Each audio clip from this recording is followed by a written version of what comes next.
Et donc, plus vous vous rapprochez de 8, plus c'est intéressant. Plus vous vous rapprochez de 5, vous êtes autour du seuil de rentabilité. Et donc, dans le cas de ces poules aujourd'hui, les 9000, elles sont autour de 7,3. 7,3 où nous avons, comme on appelle, 9000 poules. Ici? Oui, ici, qui produisent en moyenne 250 alvéoles d'œufs. Et nous espérons qu'elle va aller jusqu'à 90. Je vous montre le reste de l'espace où nous allons faire. Ici, vous avez Oui. Donc, c'est le reste des terres que nous avons et que nous voulons exploiter pour en faire la ferme école. Donc, notamment, nous allons faire de la culture du Maroc pour venir enseigner ici dans ce centre-là des domaines sur l'agriculture, la bovine-culture, la pisciculture, la cuniculture et pourquoi pas tout ce qui va vraiment dans le vert. L'objectif pour nous, c'est d'être complet. De coloration, c'est un peu différent parce que les jeunes sont beaucoup mieux colorés. Et en termes de calibre, ces œufs-là sont beaucoup plus costauds, beaucoup plus gros que les autres. Bonjour. Bonjour. Donc, merci de vous désinfecter. Ok. Voilà, vous allez juste planter la pointe des pieds. Ok. Voilà, pour que la solution puisse prendre vraiment le nécessaire. Et l'autre aussi, s'il vous plaît. Et pourquoi cette pratique? Alors, c'est une désinfection contre les bactéries et les virus. Donc, c'est un désinfectant bactéricide, virucide. Ok. Vous pouvez venir. Ok. Bonjour. Bonjour. Comment ça va? Oui, ça va bien, merci. Ok, bienvenue à Dansoko Compagnie. Ok. Alors, pour ceux qui ne le connaissent pas, c'est M. Elhadj Boubacar Dansoko. Qui est Boubacar Dansoko? Boubacar Dansoko, jeune entrepreneur. Alors, je suis toujours jeune, hein, la trentaine. Okay. Et donc, qui est aujourd'hui un passionné d'aviculture et de l'agriculture dans sa globalité. Cet amour pour l'agriculture, l'élevage vient de très loin, déjà avec le grand-père et en passant par le père qui a fait agronomie, donc qui fait aviculture, et jusqu'à aujourd'hui la 3e génération que je représente. Et nous projetons, en tout cas quand je dis nous, la famille, de transmettre ça encore aux futures générations pour que des années et des années, des générations et des générations continuent à perpétuer le flambeau familial qui est l'élevage et l'agriculture. Ok. En quelque sorte, on peut dire que c'est devenu une coutume pour la famille?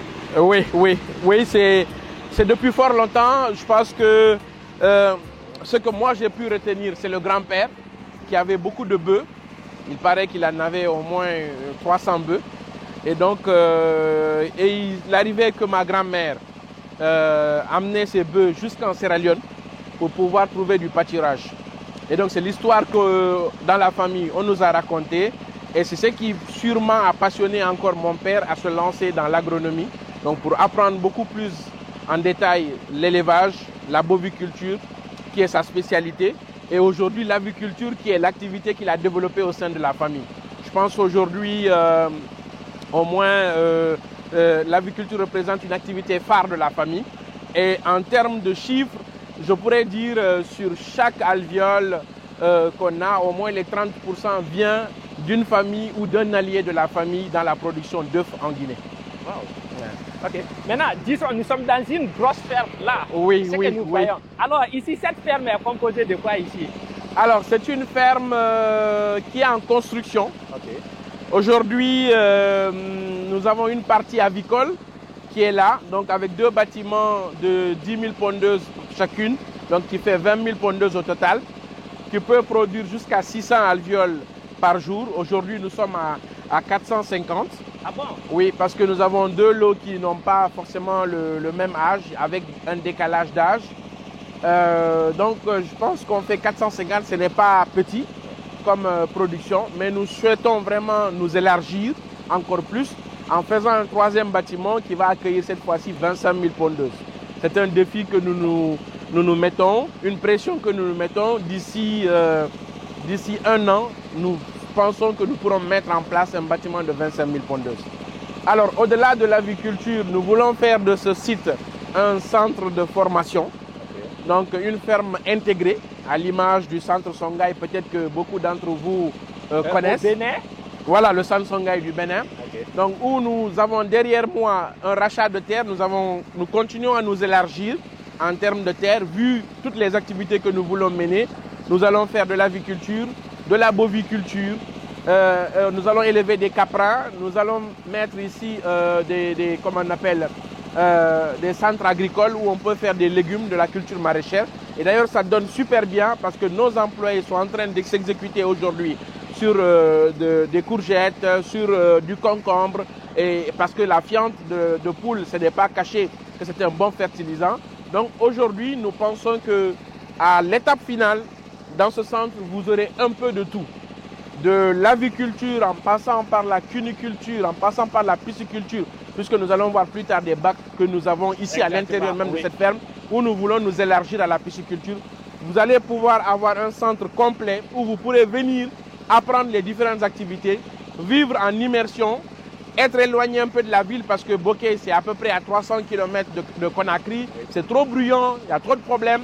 Mais quand on vient ici, on passe du temps, on se ressource suffisamment et c'est près d'un village traditionnel où encore on vit vraiment avec la nature, en harmonie avec la nature. C'est tout ça, cette expérience-là qu'on a envie de vous vendre. Wow. Ok, est-ce que vous auriez l'amabilité de nous faire visiter? Oui, on va rentrer. On est dans l'un des bâtiments où nous avons, comme on appelle, 9000 poules. Ici? Oui, ici, qui produisent en moyenne 250 alvéoles d'œufs. Et nous espérons qu'elle va aller jusqu'à 90% de taux de pondre. On est entre 244 et 250 alvéoles dans ce poulailler-là. C'est des jeunes pondeuses qui ont à peu près 25 à 28 semaines et qui cherchent autant que possible à aller au pic de pondre. Et le pic de pondre, pour nous, c'est entre 92 et 93% de taux de pondre. Ça veut dire quoi? Sur 100 poules, vous avez 93 au moins qui donnent un œuf par jour. Et puisque vous savez qu'une poule ne peut pas faire plus d'un œuf par jour, hein, c'est le maximum qu'elle puisse faire, c'est 1 ou 0. Donc, ce serait satisfaisant pour nous si on arrivait à 93% de taux de pondre. Donc, nous allons nous rapprocher pour mieux comprendre. C'est un équipement de 25 000 que nous voulons cette fois-ci. Celui-ci, il est de 10 000. Donc, mais pourquoi vous avez préféré de mettre 9 000 au lieu de 10 000? Alors, c'est pour la chaleur, parce que c'est des bâtiments qui sont ouverts.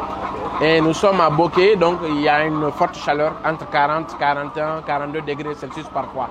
Donc, ou en tout cas, le ressenti des poules tourne autour de ça.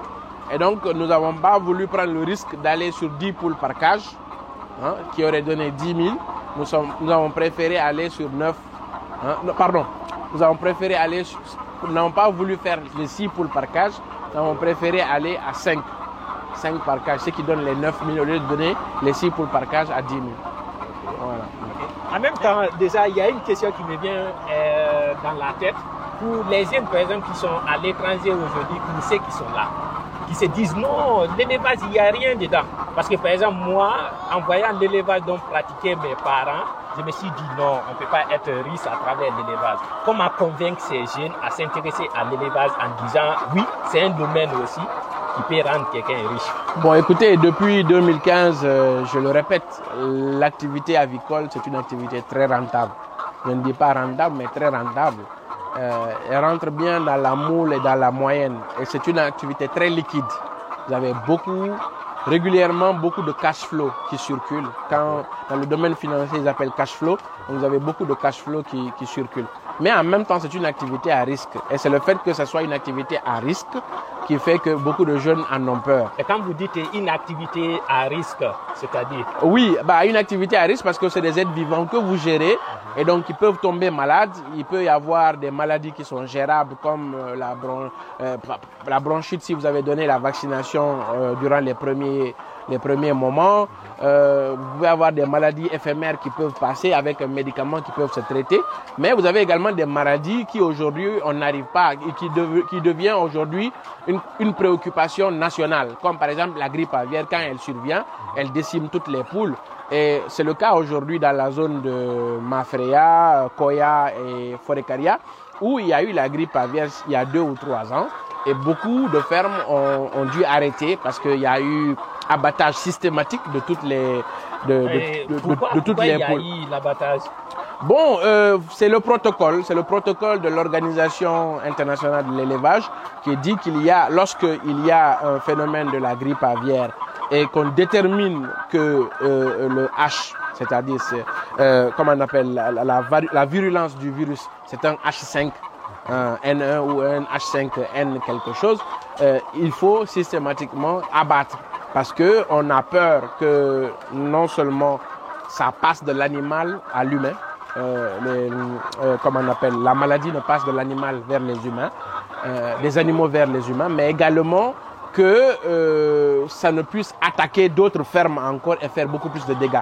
Dans le cas, par exemple, du cas de Forécaria et de Koya, c'est quelques fermes au départ, mais finalement, plus de 92 fermes ont été infectées pour près de 500 000 pondeuses qui ont été touchées. Wow. Oui. Et l'abattage, ça consiste à les éliminer? L'abattage, ça consiste à les éliminer systématiquement, à détruire tout ce qui peut être un récipient pour le virus. C'est de brûler, c'est de désinfecter après la salle, c'est de mettre comment on appelle, au repos la ferme. Même les poules, on les tue. Même les poules, même les œufs produits, tout doit être vraiment ramassé, brûlé et désinfecté pour que la ferme devienne toute nouvelle et qu'on laisse un vide sanitaire aussi longtemps que possible pour pouvoir empêcher les bactéries de se développer. Ok. Maintenant, toujours, nous allons revenir un peu sur les chiffres. À travers déjà les 9000 poules pondeuses qui se trouvent dans cette batterie, vous pourriez nous expliquer un peu à travers les chiffres qu'est-ce qu'on peut s'attendre? Alors, vous savez, tout dépend du taux de ponte, du taux de consommation, qui nous donne également ce qu'on appelle l'indice de convertibilité. L'indice de convertibilité, c'est que ces poules que vous voyez, elles n'ont pas besoin de mâle. Hein? Elles consomment juste de l'aliment et elles transforment cet aliment-là en œuf. Et donc, la capacité d'une poule à transformer l'aliment qu'elle consomme en œuf est ce taux de ponte-là. C'est le taux de ponte.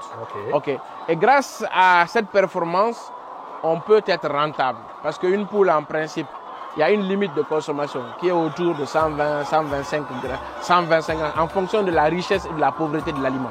Mais le maximum, la moyenne normale, on dit 120 grammes. Donc une poule pondeuse qui consomme 120 grammes, en échange, elle peut donner 6, 7, 8 œufs par kilo d'aliments consommés. Voilà. Et donc, plus vous vous rapprochez de 8, plus c'est intéressant. Plus vous vous rapprochez de 5, vous êtes autour du seuil de rentabilité. Et donc, dans le cas de ces poules aujourd'hui, les 9000, elles sont autour de 7,3. 7,3 œufs par kilo d'aliments. Et si vous pouvez sortir la calculatrice, 7,3 œufs. Bon, écoutez, nous qui aimons les chiffres là, c'est dans ce qu'on va nous expliquer par A plus B. Alors, voilà. donc, en principe, quand vous avez 7,3 œufs par kilo d'aliments, ça veut dire que comment on appelle, prenez d'abord l'alvéole. Aujourd'hui, l'alvéole sortie ferme est autour de 39 000. Ok, 39 000. Voilà, vous prenez 39 000, vous divisez par 30, parce qu'il y a 30 œufs sur une plaquette d'œufs. Vous êtes autour de 1300 francs guinéens par œuf. Donc, vous avez 7,3 œufs par kilo d'aliments. Donc, quand vous prenez 7,3, vous multipliez par 1300. Ok. 1300 multiplié par 7,3. Oui. Donc, vous avez à peu près 9490 francs. Oui. C'est ce qui correspond à la valeur des 7,3 œufs obtenus quand une poule a consommé 1 kg d'aliments. Vous comprenez? 1 kg d'aliments donne 7,3 œufs. Et 7,3 œufs, la valeur, c'est 9490 francs guinéens. On est d'accord? Oui. Très bien. Donc, et la poule, ses principales charges, c'est la consommation d'aliments. L'aliment représente presque 60-70% des charges. Wow. OK? Et donc, par conséquent, le prix d'un kilo d'aliments, chez nous, tourne autour de 4 950 francs guinéens. OK. Donc, on peut dire les 9 490 moins. Moins les 4 950 qui correspond à 70% des charges. Okay. Donc, il vous reste à 4 540. Oui. Donc, c'est 4 540. Vous avez enlevé 70% de vos charges. Il vous reste combien de pourcents de vos charges que vous n'avez pas enlevé sur les 9 490? C'est les 30%. Okay. Parce que 70% des charges c'est l'aliment et vous l'avez déjà enlevé. Oui. Il reste 30% des charges. Oui. Il restera quoi? Quand on enlève 70% des charges, il reste les salaires et les dépenses d'exploitation, les dépenses d'entretien de la ferme. Donc tout ça, c'est minoritaire. Ça tourne autour de 20-30%. Ça dépend de comment on appelle, de l'éleveur. Okay. Et donc, si on a 4950 qui représente 100% des, comment on appelle, qui représente 70% des dépenses, combien correspond 100% des dépenses? Donc c'est pourquoi les amis, quand vous voulez être fermier, il faut que vous soyez un bon mathématicien. Donc je vous envoie vers vos cahiers de 5e année, de 6e année. Donc si, je dis bien, 4950 correspond à 70% des charges, combien correspond 100% des charges? Donc vous faites produit des moyens, produit des extrêmes, vous trouverez autour forcément de 7071 francs. Selon mes calculs, 7071 francs correspond à la totalité des charges que vous avez ici par kilo d'aliments. Okay? Et donc, par conséquent, puisque ces poules-là, elles consomment par jour 1 tonne d'aliments, donc 1000 kilos, donc tu prends ces 1000 kilos, tu multiplies par la différence que tu auras entre les recettes et les dépenses. 9490 correspondent aux recettes, 7071 correspondent aux charges journalières. Donc, par kilo d'aliments. Donc tu multiplies la différence qui constitue 2418 et vous obtenez autour de 72 millions pour le mois, ou soit 2 418 000 chaque jour. 72 millions d'intérêts par mois. Bénéfice net. Oui. Ou bien vous avez autour de 2 418 000 d'intérêts par jour, quand en moyenne vous avez 10 000 poules pondeuses. Mais, comme je l'ai dit, ça peut être reluisant ce mois-là et le mois d'après. Le prochain mois, si vous avez une maladie, vous ne gagnez plus ça et vous avez des difficultés. Donc c'est là pourquoi je dis que c'est un métier à risque. Parce que vous pouvez avoir ça sur 4, 5, 6 mois d'affilée et le 7e mois, vous avez une maladie qui fait chuter votre bénéfice et que vous perdiez même les 2 ou 3 mois précédents ce que vous avez gagné. Mais dans l'ensemble, on s'en sort toujours. On s'en sort. Et vraiment, c'est une activité très passionnante, très rentable quand ça vous réussit. Okay. Mais maintenant aussi, en même temps, pour un jeune qui a compris déjà cette explication en se disant oui, on peut se faire de l'argent à travers l'élevage des poules pondeuses. Comment m'y lancer? Comment démarrer? Ah, c'est une question qui me revient souvent par les élèves que j'ai, par les contacts que j'ai de l'étranger. Se lancer commence par se former. Okay. Il ne faut pas du tout faire cette activité sans pour autant se former, sinon vous jetez de l'argent par la fenêtre. Tous nos prédécesseurs dans le secteur avicole, ils ont une mauvaise expérience de l'aviculture. Et c'est eux souvent qui disent aux autres, ah écoutez, ne vous lancez pas parce que ce n'est pas fait pour tout le monde. Mais c'est vrai, c'est dur, mais si vous apprenez, vous limitez le risque. Mais il n'y a pas une activité où il n'y a pas de risque. Exactement. Le risque zéro n'existe pas. Même si vous conduisez un camion, vous pouvez faire un accident. Exactement. Vous avez une ferme avicole, vous pouvez avoir une maladie. Vous êtes un minier, votre mine peut s'arrêter d'un coup, vous avez des camions qui sont bloqués, vous avez des problèmes avec l'État, tout peut arriver. Hein? Il n'y a pas une activité où il n'y a pas de risque. Mais dans sa globalité, c'est que je peux dire, si vous vous formez bien, vous réduisez au maximum le risque que vous ne vous en sortiez pas. Et donc c'est pourquoi il faut se former et c'est pourquoi nous voulons faire des centres pour pouvoir faire, comme on appelle, progresser le secteur, faire avancer les jeunes qui s'y lancent pour que leur épargne soit sauvegardée. Okay. Voilà. Après la formation? Après la formation, on peut faire de l'accompagnement. Okay. Il y a Together qui peut faire le montage financier et Dansupo Compagnie ainsi que dans la plateforme qu'on a appelée Dantou peut faire l'accompagnement technique. C'est vers cela que nous allons. Ok. Déjà, en parlant d'accompagnement, pour les 1000 et pour les 10 000 poules pondeuses dont nous avions pris l'exemple, oui. Pour quelqu'un qui n'a pas de moyens, assez de moyens, un jeune par exemple de la diaspora ou un jeune qui se trouve ici, qui veut démarrer à partir de 500 ou de 1000, quels sont les charges ou le coût du projet qui devrait s'y attendre? Alors, dès que vous dépassez 500 pondeuses, dans d'autres pays, on vous considère déjà comme un fermier. Ah bon? Ah oui. Chez d'autres, on vous considère, c'est 1000. Dès que vous dépassez 1000, on dit que ça devient un peu plus sérieux.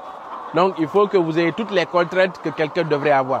En dessous de 500, on peut dire non, bon, c'est quelqu'un qui se débrouille. Mais avec 100, effectivement, c'est un début, donc vous voulez juste expérimenter. Ça, peut-être, ça peut même se faire à la maison. Mais malgré ça, il faut respecter la procédure, suivre un plan de vaccination et avoir un bon abri pour les animaux et consorts. Maintenant, celui qui voudrait se lancer, à part la formation, c'est de chercher le financement. Pour 1000 pondeuses, je retiens bien. Hein. J'avais fait pour 500, mais j'ai le business plan avec moi. Mais on peut aller sur du 500 aussi. Le 500, ça va être difficile. Je ne retiens pas très bien. Vu que je suis sur des 10 000, des 20 000 et des 30 000, je suis toujours sur 1000, 1000, 1000. Parce que 500, c'est difficile parce que vous avez des vaccins qui ne sont qu'à 1000 doses. Donc, ça veut dire que vous risquez de gaspiller une bonne partie du vaccin. Donc, aller sur des opérations de 1000, c'est beaucoup plus facile à gérer ici en République de Guinée.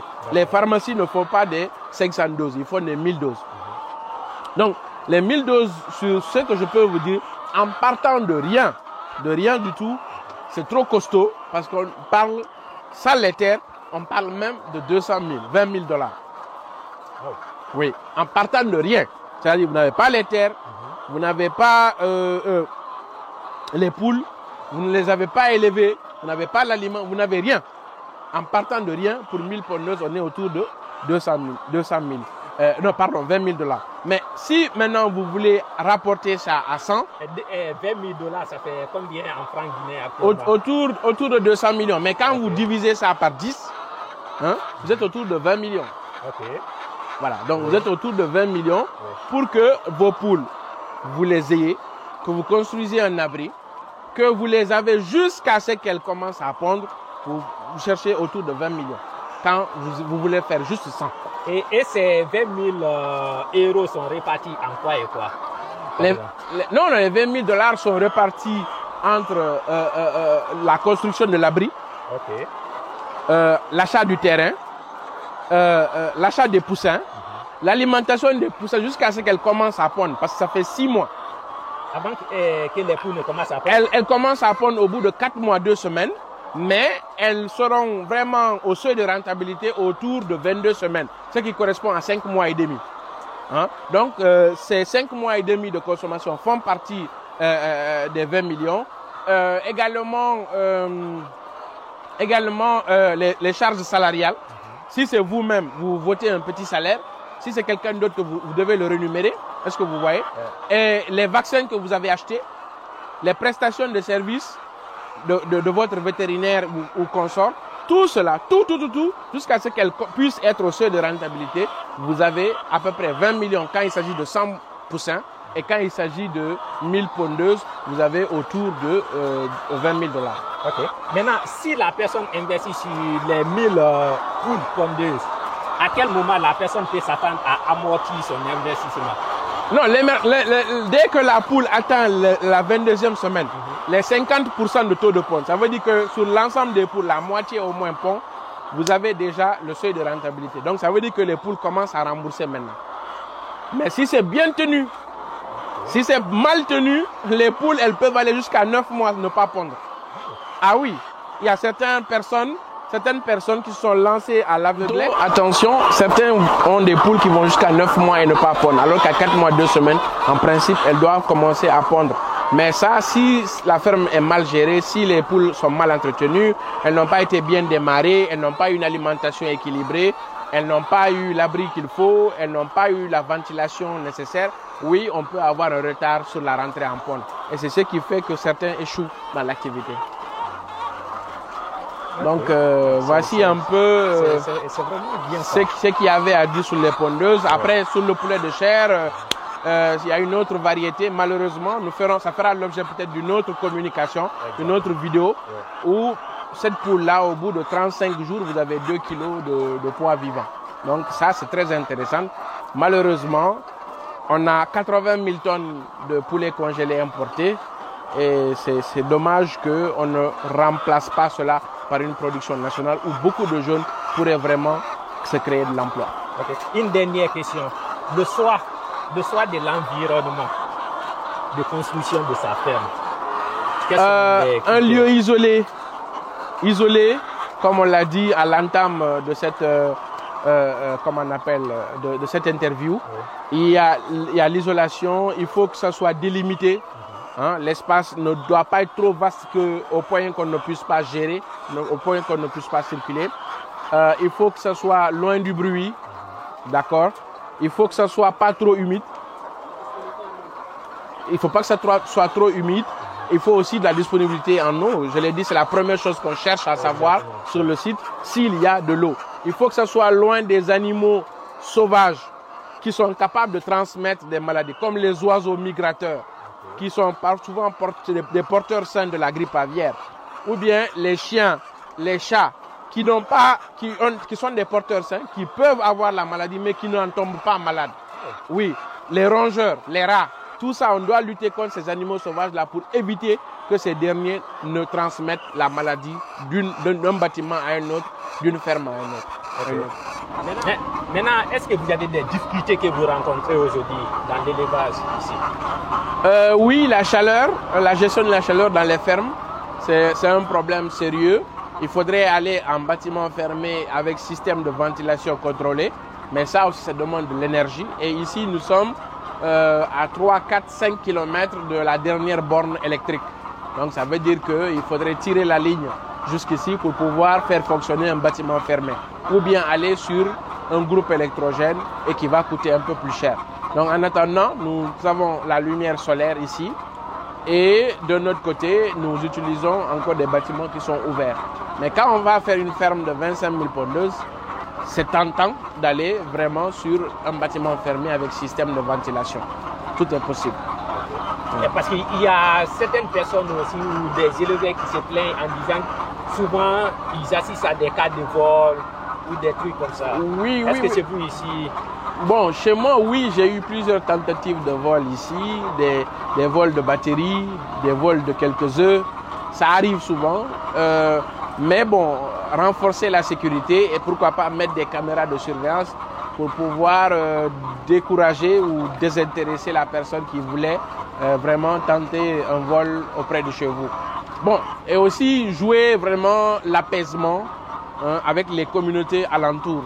Et c'est sur ça que j'ai misé. Je me suis fait adopter vraiment par le village à côté, qui est Dembaya, que j'apprécie beaucoup, par des actes communautaires, par des appréciations réciproques, des échanges maintenant. Un forage a été mis en place là-bas pour permettre aux jeunes et également aux personnes de pouvoir boire de l'eau potable. Avant, ils allaient autour d'une rivière pour aller boire et là maintenant, il y a un forage qui est à côté pour le bonheur de tous. Il y a une meilleure santé pour les habitants. Mais également d'autres actions communautaires et sociales et religieuses qui vont dans le sens de les accompagner. Et aujourd'hui, cette ferme-là est devenue une fierté même pour la communauté dans sa globalité. Donc, c'est important. Vous entendez souvent un feu de brousse, vous entendez souvent pas mal de choses. Je dirais que ça ne nous est pas arrivé parce que vraiment, avec les communautés, vraiment, il y a une forte entente. On essaie de s'adapter et de se faire adopter à chaque fois que nous arrivons dans une localité. Okay. On met ici la production des jeunes poulettes, des jeunes pondeuses, ouais. Donc peut-être le calibre n'est pas le même et par là on met souvent la production des vieilles par là. Si vous regardez en termes de coloration, c'est un peu différent parce que les jeunes sont beaucoup mieux colorés. Et en termes de calibre, ces œufs-là sont beaucoup plus costauds, beaucoup plus gros que les autres, bien que leur fragilité est marquée. C'est des œufs qui sont beaucoup plus fragiles que ceux qui sont de l'autre côté. Voilà. Plus vous vieillissez, en tout cas plus les poules elles vieillissent, plus elles font des œufs beaucoup plus fragiles. Donc il faudrait dans l'alimentation augmenter un peu plus de coquillages. Alors dans cette ferme, nous ne fabriquons pas d'aliments, donc c'est pourquoi je ne vous inviterai pas à visiter une fabrique d'aliments, mais plutôt nous avons des livraisons régulières d'aliments de volaille qui viennent de la société entre elles. C'est spécial. La question de l'eau, et je veux même vous montrer le forage. Okay. Dans une ferme, la première question que les gens se posent, c'est est-ce que les poules ont de quoi boire? Donc c'est la première chose qu'il faut chercher à savoir. Quand on vous dit un site est disponible, la première question que vous devez vous poser, c'est est-ce qu'il y a de l'eau? La disponibilité. La disponibilité de l'eau. c'est des êtres vivants que nous sommes en train d'élever. Donc c'est des poules, c'est des bovins, c'est des caprins et ça boit. Hein?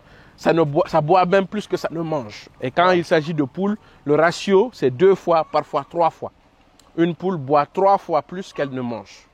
Et ça, le volume d'eau, est-ce que l'estimation déjà? Oui, bah, une pondeuse, quand elle est en pleine ponte, elle est autour de 120 grammes d'aliments par jour. Mais en termes comment on appelle, d'abreuvement, elle est autour de 300 millilitres, voire 400 millilitres d'eau par jour. Donc ça veut dire qu'elle boit 3 fois, voire 2 à 3 fois ce qu'elle consomme. Okay. Donc ici, on a le forage qui est à la limite des 2 bâtiments. Le forage est là, donc il est à la limite des 2 bâtiments. En termes de débit, on est à 3,5 mètres cubes par heure, 3,5 à 4 mètres cubes par heure.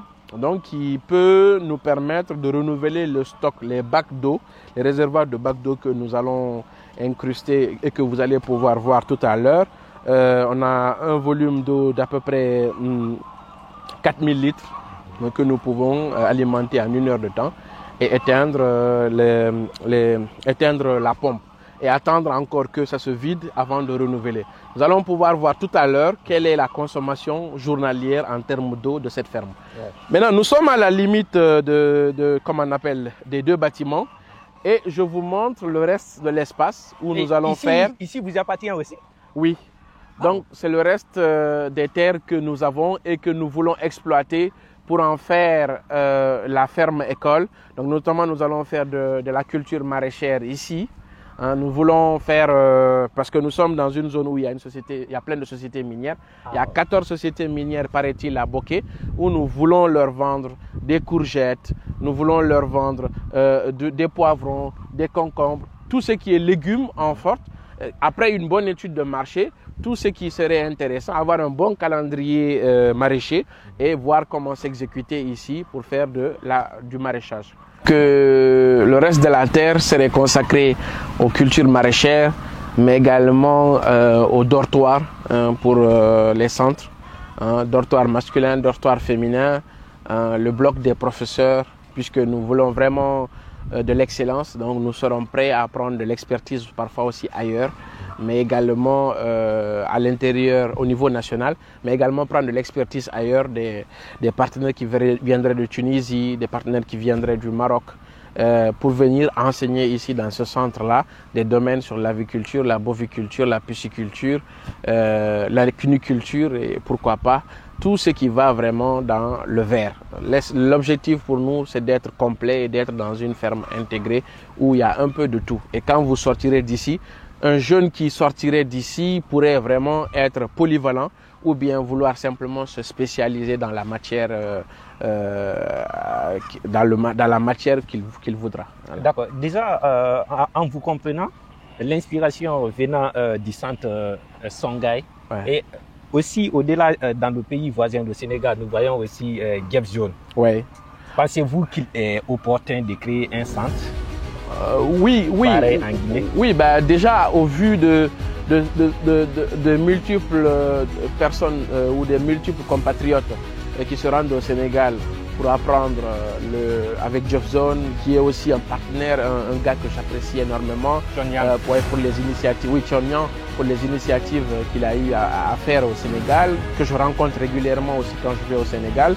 Et donc on en a parlé, il est intéressé aussi par ce projet pour renforcer ce projet. C'est vrai qu'on ne remplace pas un projet par un autre, mais je pense que vu toutes les personnes de nationalité guinéenne qui vont et qui se rendent au Gefzone, on a envie en fait de ressembler également à eux, de regarder le meilleur chez eux et de l'appliquer également chez nous. Tout en innovant aussi. Tout en innovant, bien sûr, tout en innovant. Cela fait plus de 5 ans que moi je suis dans la formation. J'ai formé plus de 300 personnes à travers toute la Guinée sur le domaine de l'aviculture. J'ai accompagné plein de personnes en montant leurs dossiers, en les suivant pour voir s'ils peuvent être financés ou pas. Donc je pense que à chaque fois que ce qui revenait lorsque je faisais ces formations, c'est que M. Dansoko, c'est bien beau de nous apprendre la théorie, mais quand est-ce qu'on pratique? Quand est-ce que qu'on aura la pratique? Parce que vous savez, à chaque fin de formation, je donnais quelques documents pour voir comment améliorer. Et la réponse qui venait, c'est « Monsieur Dansoko, quand est-ce que nous allons pouvoir aller dans une ferme pour pouvoir expérimenter, avoir l'expérience de tout ce que vous nous avez appris théoriquement ?» Donc, au vu de tout ça, je me suis dit qu'il faut une ferme d'expérience. Une ferme où vraiment ils peuvent toucher du doigt tout ce qu'ils les ont appris théoriquement.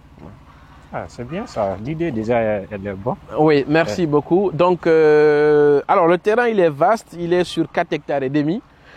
Et nous sommes en train de faire un plan d'aménagement de telle sorte que chaque activité puisse avoir suffisamment d'espace. On n'a pas envie, dans ce genre de projet, il ne faut pas commencer et après improviser.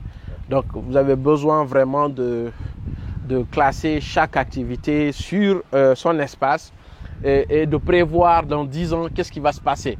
Okay? Si c'est quelque chose qui doit s'agrandir, il faut le prévoir. Donc, dans ce souci, nous sommes en train de collaborer vraiment avec d'excellentes personnes qui ont de l'expérience sur ce domaine, que ce soit des ingénieurs, mais que ce soit également des partenaires. Comme aujourd'hui, je ne sais pas si je pourrais le nommer ici, mais des jeunes comme les gens de Together, okay. Donc Morel et Fanta, qui sont des amis depuis longtemps, que je connais depuis longtemps, dont je me suis associé. Je suis allé exposer mon problème avec eux. Ils avaient vraiment une certaine expérience pour accompagner les gens et donc je me suis livré à eux. Comme aussi d'autres personnes avec qui je discute qui sont à l'étranger et qui ont envie de faire des actions similaires avec la diaspora. Donc nous sommes en train de négocier, discuter et voir quel format donner vraiment à ce projet-là. D'accord. C'est super ça. Merci. Voir un tel projet naître chez nous, ça ne ferait que contribuer au développement de notre pays. Oui, contribuer au développement de notre pays, justement, c'est ma vocation.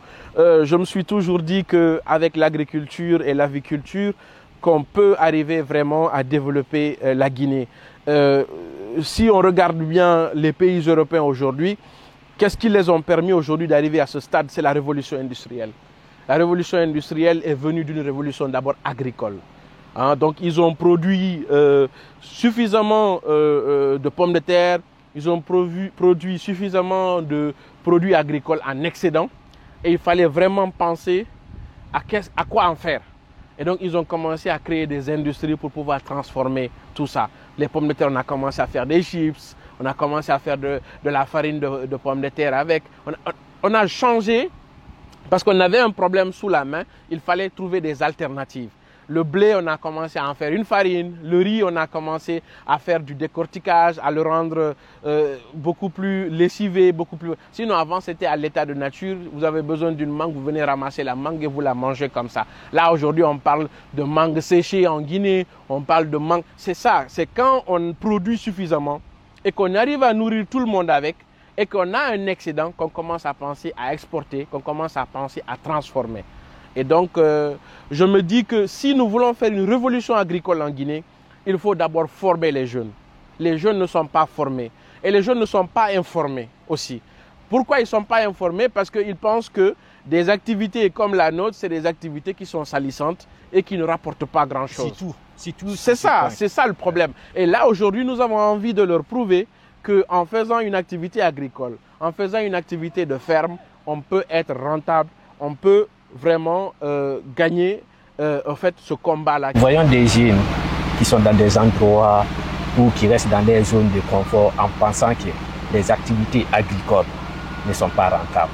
Comment aujourd'hui les inspirer et les motiver afin qu'ils puissent changer surtout des paradigmes?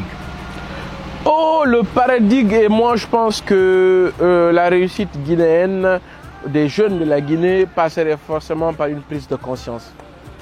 Même si la personne n'est pas allée très loin à l'école, elle sait quand même qu'en travaillant, on peut réussir. Mais c'est ça que la Guinée a perdu comme rouleau ou comme chemin. Nous pensons que la réussite viendrait d'autre chose que le travail. C'est pourquoi nous cherchons Dieu pour le placer, pour dire que oh, si Dieu a écrit pour toi que tu vas réussir, peu importe tu travailles ou tu ne travailles pas. Ou bien on a la corruption qui vient parachuter certains à des stades qu'ils ne devaient pas arriver. Mais vu qu'ils ont de bonnes relations, ils ont des bras longs, on a perdu en fait le repère du travail comme seul moyen vraiment de gravir les échelons. Et pour pouvoir vraiment y arriver, il faudrait que le mindset des jeunes revienne à cet aspect ou à cette vérité qui est sans le travail, vous ne pouvez pas arriver à grand chose. Mais pour pouvoir travailler, il faut connaître la chose. Et donc, il faudrait se former. Parfois, nos jeunes sont trop pressés. En étant trop pressés, on rentre souvent dans des erreurs. On se lance dans quelque chose parce que simplement le voisin a réussi. Nous pensons également pouvoir réussir sans pour autant passer par le chemin par lequel il est passé. Certes, c'est bien par l'expérience de l'autre de pouvoir dépasser les échelons, mais certaines choses, vous ne pouvez pas faire de résumé. Il faut forcément que vous alliez à l'école vers ceux qui connaissent la chose pour vous apprendre rapidement et éviter certaines erreurs vraiment que eux ils ont eu à traverser.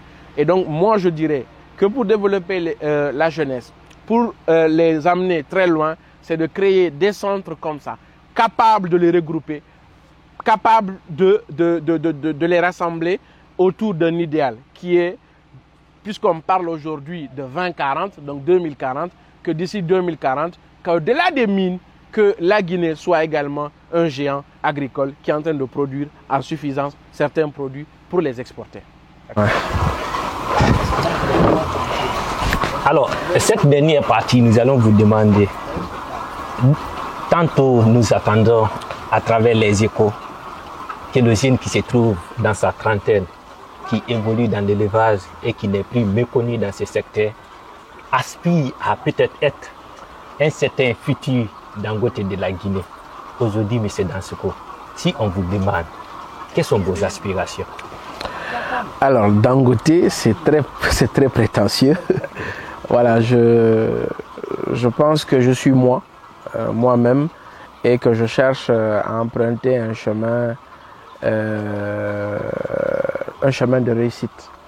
Vous savez, quand vous êtes né dans une famille où chacun a une activité, où vous avez un père qui s'est battu corps et âme pour la réussite de ses enfants et sa propre réussite, soit vous avez deux choix. Soit vous restez dans l'ombre et vous paraissez anodin, vous restez cette personne-là, bien sûr, qui a son mérite grâce à son père, ou soit vous sortez de son ombre, vous vous battez comme tous les autres pour vraiment vous faire une place au soleil, une lumière, et vous cherchez à marquer l'histoire.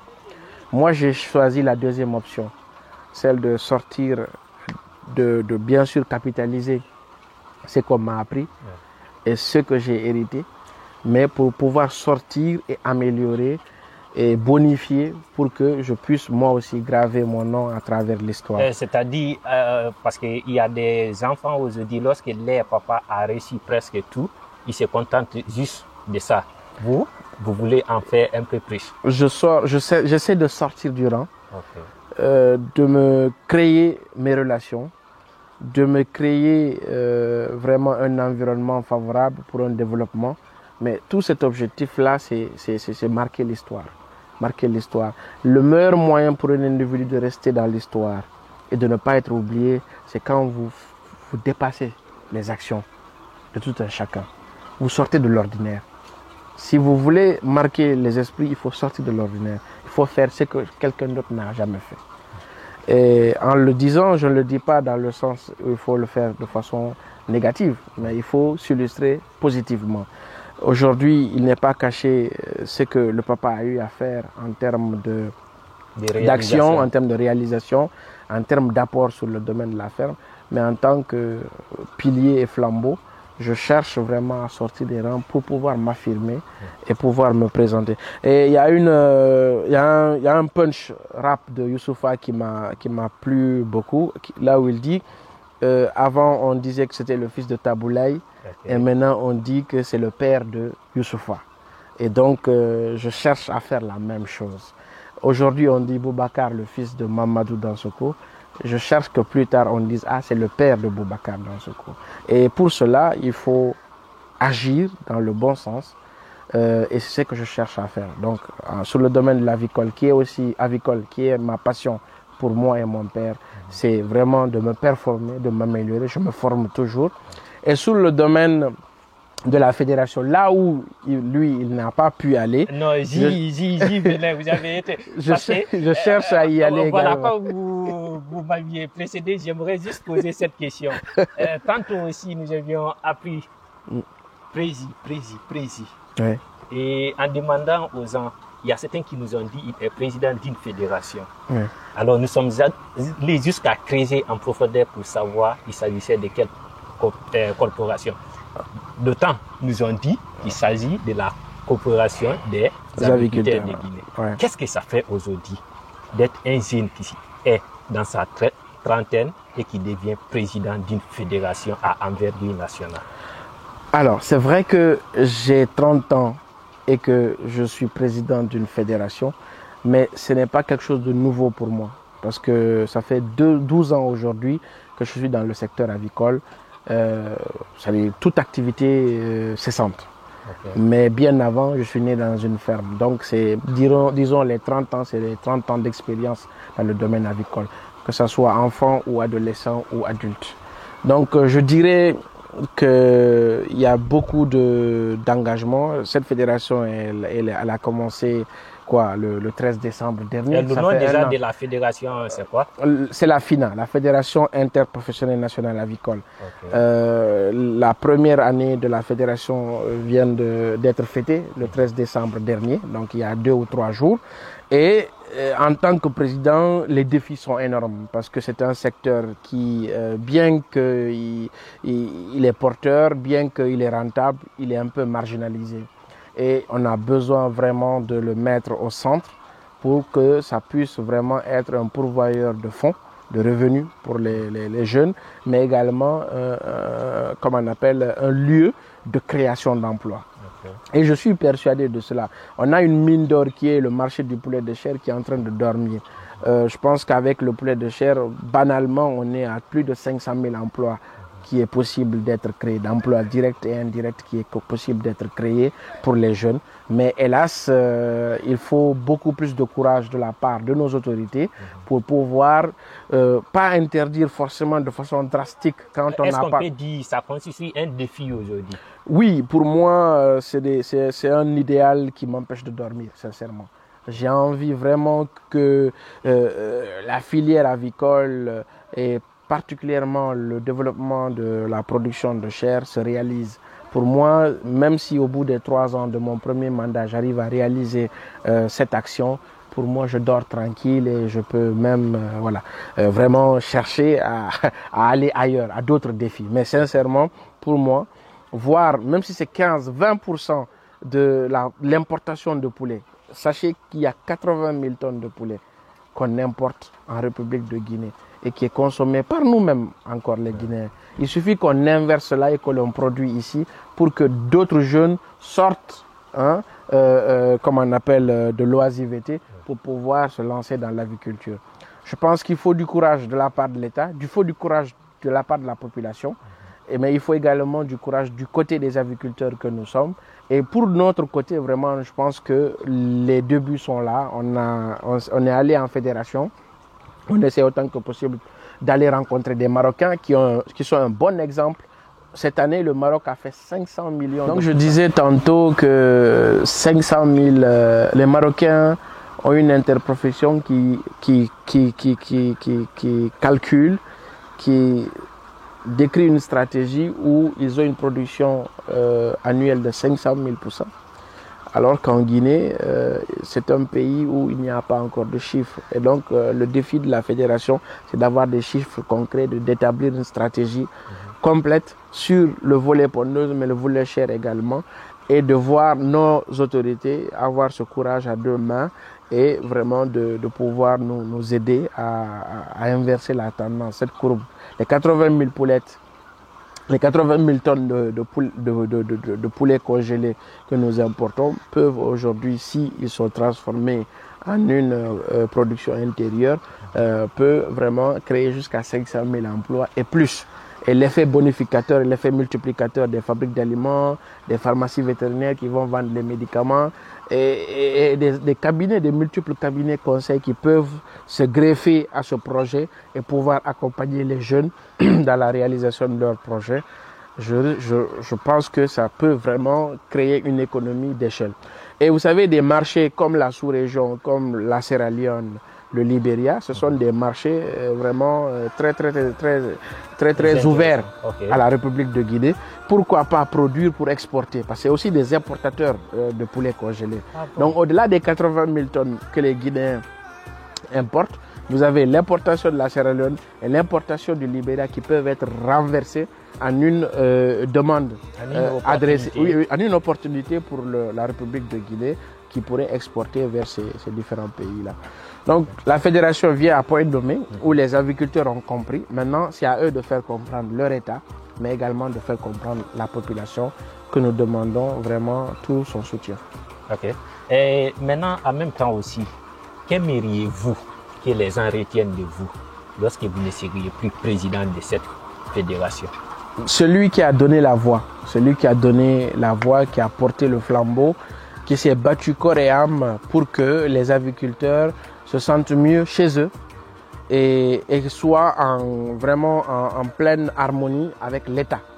L'État qui est un partenaire, très fort que nous soutenons tous et sur lequel nous comptons pour nous protéger quand il faut et comment il le faut. Et je pense que les autorités, c'est l'occasion aussi, quoi que l'on en dise, de les remercier parce qu'il y a eu vraiment beaucoup d'avancées ces derniers temps sur le plan de la protection, sur le plan du soutien à l'agriculture. Maintenant, il faudrait que cet État redouble d'efforts et de courage pour pouvoir permettre à des jeunes comme nous, vraiment, de s'en sortir, de les aider à aller plus vite dans le fait de renverser cette tendance et de pouvoir produire ici, à l'intérieur du pays, ce que les Guinéens ont besoin en termes de viande blanche. Okay. Et en même temps, pendant les 10 prochaines années, comment M. Dansokho se voit? Durant les 10 prochaines années, vraiment l'espoir est beaucoup sur la fédération, sur la formation, sur l'accompagnement. Je pense qu'en termes de connaissances, on ne finit jamais d'apprendre. Donc on continue à apprendre, mais on continuera aussi à aider les autres. Parce que je vais dire ici une séquence qui est très importante pour moi dans cette interview. Connaître, c'est bien, mais on ne peut pas mener seul un combat. On ne peut pas mener seul un combat. Vous avez besoin des autres pour mener un combat. Et pour que ce combat soit réussi, il faut que tout le monde soit dans votre état d'esprit. Et depuis quelque temps, c'est ce sur quoi je me bats. Je me bats à expliquer autour de moi quelle est la vision pour la Guinée et qu'est-ce qu'on peut apporter de bien à la Guinée en aidant les agriculteurs que nous sommes. Donc si j'arrive durant ces 10 ans-là à mettre cette puce dans la tête de tout un chacun, je pense que ce serait 10 ans réussis. Okay. Avant peut-être de clore en vous demandant quels sont vos derniers mots, est-ce que vous avez une question à me poser? Oui, déjà vous remercier. Je pense que l'initiative elle est très bonne. Je vois comment vous vous battez sur le terrain pour conscientiser la jeunesse, pour leur apporter vraiment cette lumière que nous cherchons tous à travers nos activités. C'est de vous encourager et de vous dire que la réussite est au bout de l'effort. C'est vraiment une des citations qui me marque beaucoup. La réussite est au bout de l'effort. Et que dans vos propos, on sent vraiment de la transigence. Donc c'est ce que veut dire, tout ce qui se conçoit bien s'énonce clairement et les mots pour le dire viennent aisément. C'est des mots qui me marquent. On ne va pas à demi-mesure sur les choses. On dit les choses comme on pense qu'elles devraient être dites. Et donc, avoir des personnes comme moi et comme d'autres personnes aussi que la Guinée regorge de jeunes talentueux, ce serait bien de les mettre sur la lumière et pouvoir permettre à d'autres personnes de s'inspirer là-dessus. Je vous remercie encore une fois. Je crois en la Guinée, je crois en la filière avicole et je prie le bon Dieu pour cette année 2025 que ça soit une année de réussite et de pleine opportunité pour toute la jeunesse. Je vous remercie. Okay. c'est ici prend fin l'interview qui s'effectue quelque part en Guinée profonde, plus précisément à Bokeh. Alors, sur ce, nous vous disons merci et à bientôt.